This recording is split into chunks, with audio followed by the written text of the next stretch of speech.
Mr. Hearst, this operation is now reaching its climax. What is unique about this construction? Well, the unique part, there's several sections that the construction-wise, it's the use of the telescopic principle for raising the tower in the ultimate position. Raising it up until it attains its full height, and in one section, just one straight lift it'll be. It's done by injecting water underneath the central core, which then forces the unit up. And this is the first time this has ever been done, is it? No, it's been done previously in Sweden to smaller units than this, nothing on this scale before. One of the things that I often wonder about is how certain can you be of the actual seabed on which you're going to locate this lightship?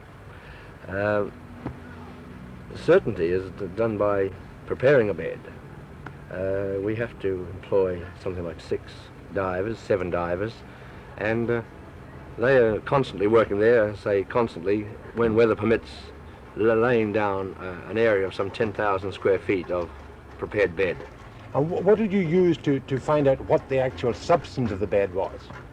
Again, this is one of the more or less unique problems, or at least unique features of the job, in that we introduced a radioactive isotope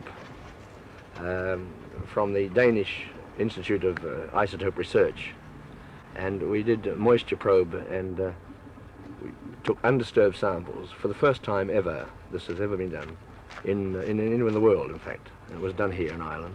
The materials used for this lighthouse have got to stand up to a great deal of forces. As a matter of interest, what forces do they have to stand?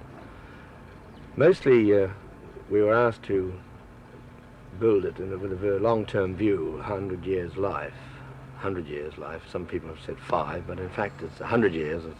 And the area that is exposed to the wave and wind action has been carefully developed in the concrete technique, in that we've used air entraining agents and sulfate-resisting cements to ensure the maximum protection against frost and erosion from the wind and water. And what forces will they have to stand actually? Well, we've designed against the ultimate maximum as predicted for the Irish Sea. This is a wave of something in the order of 54 feet, trough to crest, and loading is in the order of 3,500 tons from the volume of the water.